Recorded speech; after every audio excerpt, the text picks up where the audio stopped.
Now let's move on to my opponent this week, Blackhawks defenseman Brent Seabrook. I had a chance to check in with him and see what he's been up to lately. Let's check his profile first.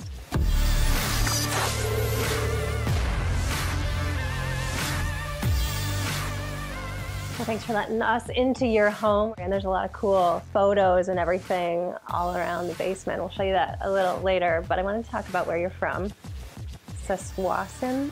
Tawasin. Okay, Tawasin. Now, when you were growing up, I mean, it's right, if you look at a map, it's literally like right by the US border. Was it cooler to like cross into the US to hang out growing up or be back in Canada? It was better when we were buying beer. It was cheaper. It was cool being close enough to the United States that, you know, we could jump it. My buddy had a house that backed right onto the border, so we'd go down to his place and we'd have beach fires down there when we were in high school because the cops they didn't really have a big police presence down there, so we were able to stay up late and get away with have beer down there and you know have some fun. Now you have a younger brother, Keith, who plays in the minors. I mean, in your household, were you guys like forced to play hockey? Is it something that like if you live in Canada, you must play hockey or you don't get dinner? It wasn't like that for my family, but it's definitely like that. You know, around my parents always encouraged me to play different sports. We played different sports growing up. Obviously, hockey was the biggest one. And when I turned 9, when my brother turned 9 as well, we played a summer hockey team, and that's sort of when we stopped playing other sports because hockey just got too much. But it's pretty much religion up there. It's every kid's playing it. If you're not playing on the ice, you're out in the tennis courts playing hockey and stuff like that. Playing hockey in the tennis courts? I like that. Improvising? Who's the biggest prankster on the team? Sharpie is. Yeah. Yeah, he says he's not doing it as much anymore, but he's always the one that everybody blames. Right. So.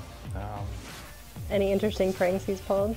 Over the years, he's pulled a lot of really good ones. I think one of my favorite ones of Sharpie was when Burrish was on the team and Taser and Kane put their breakfast menu out on the door.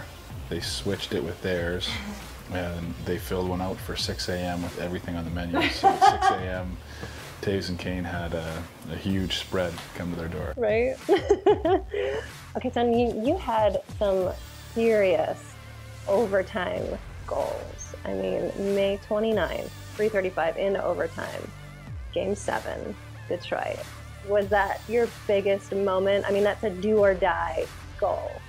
Yeah, that's probably my biggest goal for sure. Were you more relieved?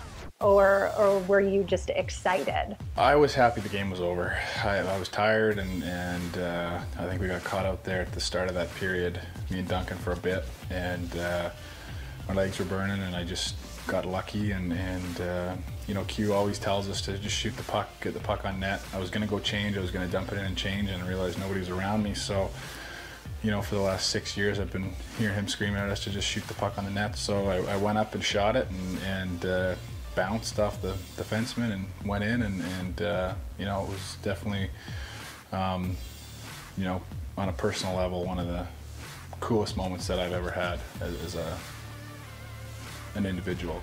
In overtime, whoever scores first is the winner. There's no letting the clock run out. Is there more of a panic in overtime than compared to regulation? Yes and no. I think you know, you obviously want to be the team that scores first, but you just got to continue to play the same way you've been playing. I think, you know, you look at the Boston series last year, the first game, I think we went to 3 overtimes, and you sort of try and play the same way. You try and play defensively, and you know, you don't try and take too many chances, but you know, you obviously want to be the team that scores.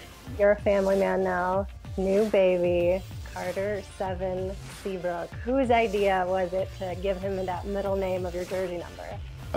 Dana brought it up.